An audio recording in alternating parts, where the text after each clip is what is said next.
अगर कोई आपको नीचा दिखाना चाहता है तो इसका मतलब है कि आप उससे पहले से ही ऊपर हो।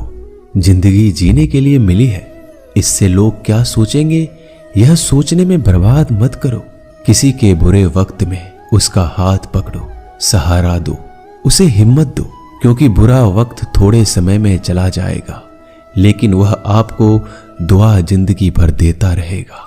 मनुष्य सुबह से शाम तक काम करके उतना नहीं थकता जितना चिंता और क्रोध के एक क्षण में थक जाता है। संबंध परमात्मा से अच्छे बना लो तो तुम्हें किसी की जरूरत नहीं पड़ेगी, तुम खुद सबकी जरूरत बन जाओगे। सलाह देने तो हजारों आते हैं लेकिन जब साथ देने की बारी आती है तो केवल भगवान आते हैं। जीतने के बाद तो सारी दुनिया गले लगाती है, क्योंकि जो आज आपके साथ है वह कल आपके खिलाफ हो सकते हैं। बिना मतलब के कोई आपकी इज्जत नहीं करेगा, लेकिन खुद को इतना काबिल बनाओ कि लोग बिना मतलब के भी आपका इज्जत करें। भगवान कहते हैं सोने से पहले तुम सबको माफ कर दिया करो और तुम्हारे जागने से पहले मैं तुम्हें माफ कर दूंगा। भगवान ऑक्सीजन की तरह है जिन्हें आप देख नहीं सकते, लेकिन उसके बिना आप रह भी नहीं सकते। कोई और तुम्हारी मदद नहीं कर सकता, अपनी मदद स्वयं करो। आप खुद के सबसे अच्छे मित्र हैं और सबसे बड़े दुश्मन भी। इंसान तब समझदार नहीं होता जब वह बड़ी बातें करने लगे, बल्कि समझदार तब होता है जब वो छोटी छोटी बातों को समझने लगे। आप किस समय सही थे इसे कोई याद नहीं रखता, लेकिन आप किस समय गलत थे ये सब याद रखते हैं। सब दुख दूर होने के बाद ही मन प्रसन्न होगा, यह आपका भ्रम है।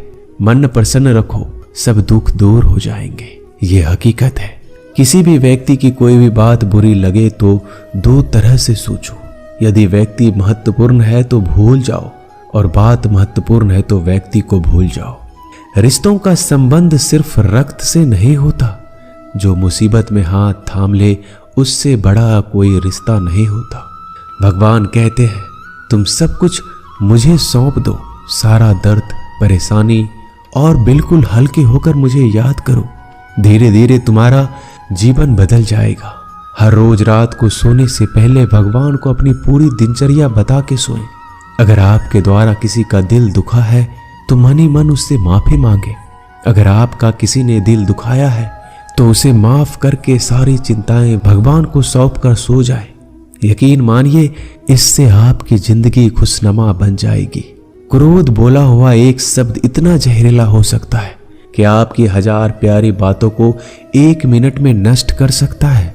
सबको हंसाना लेकिन किसी पर भी हंसना मत।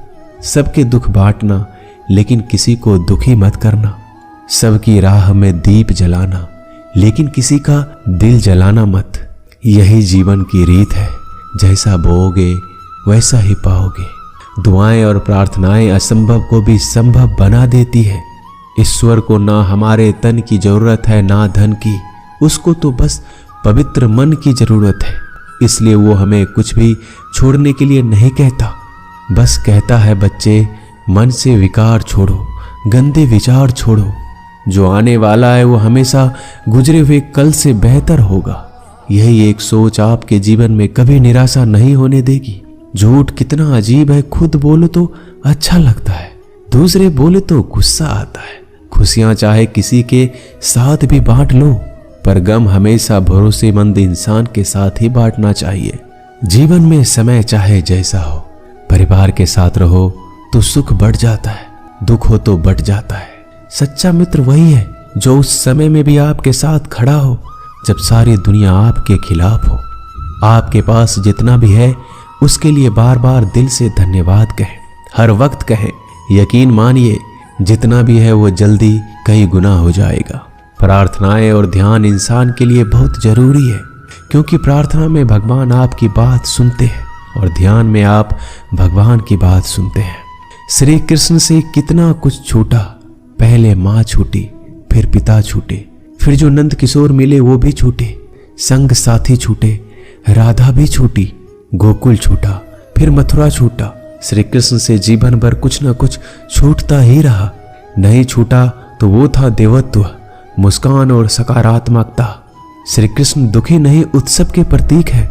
सब कुछ छूटने पर भी कैसे खुश रहा जा सकता है, ये श्री कृष्ण से अच्छा कोई नहीं सिखा सकता। इसलिए हमेशा खुश रहें, सदा मुस्कुराते रहें। जीतने का मजा भी तभी आएगा जब लोग आपके हार का इंतजार करेंगे। गीता में लिखा है, यदि कोई आपको अच्छा लगता है तो अच्छा वो नहीं, अच्छे आप हैं, क्योंकि उसमें अच्छाई देखने वाली नजर आपके पास है। अपनी पीड़ा के लिए संसार को दोष मत दो, अपने मन को समझाओ। तुम्हारे मन का परिवर्तन ही तुम्हारे दुखों का अंत है। सोच और नीयत अच्छी रखिए, फिर आपके कष्ट प्रभु स्वयं दूर कर देंगे। याद रखना, भगवान से कभी उम्मीद छोड़ना नहीं और दुनिया वालों से कभी उम्मीद रखना नहीं। सुख दुख एक सिक्के के दो पहलू है। जहां सुख होगा वहां दुख भी होगा, जहां दुख होगा वहां सुख भी होगा।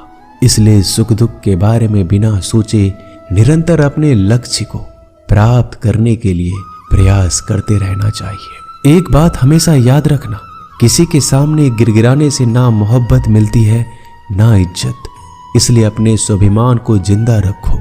कोई अगर आपकी किस्मत में होगा तो आपके पास खुद ही चलकर आएगा।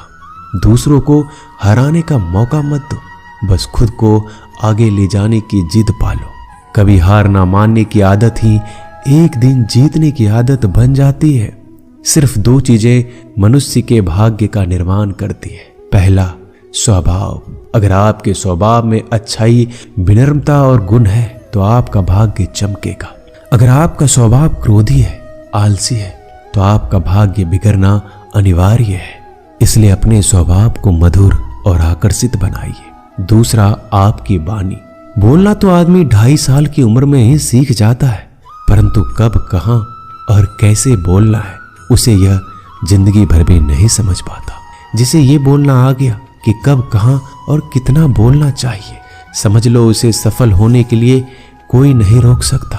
पिता से बड़ा कोई सलाहकार नहीं, माँ की छांव से बड़ी कोई दुनिया नहीं, भाई से अच्छा कोई भागीदार नहीं और बहन से बड़ा कोई शुभ चिंतक नहीं। इस मतलबी दुनिया से कोई मतलब ना रखो, और मतलब रखना है तो अपने मतलब से मतलब रखो।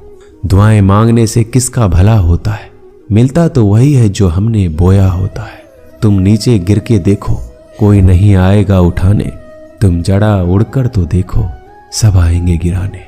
एक बात हमेशा याद रखना, अगर शराब की दुकान पर बैठकर दूध पियोगे तो तुम्हें शराबी का ही दर्जा मिलेगा, और किसी मंदिर में बैठ के पानी भी पियोगे तो तुम्हें एक संत का दर्जा दिया जाएगा। इसलिए आप किसके साथ उठते बैठते हो ये बहुत मायने रखता है। दोस्तों, आशा करता हूं कि आपने इस वीडियो से बहुत सारी सीख ली होगी। मिलते हैं जल्दी एक नए ज्ञानवर्धक वीडियो में। धन्यवाद। अपना ख्याल रखिएगा।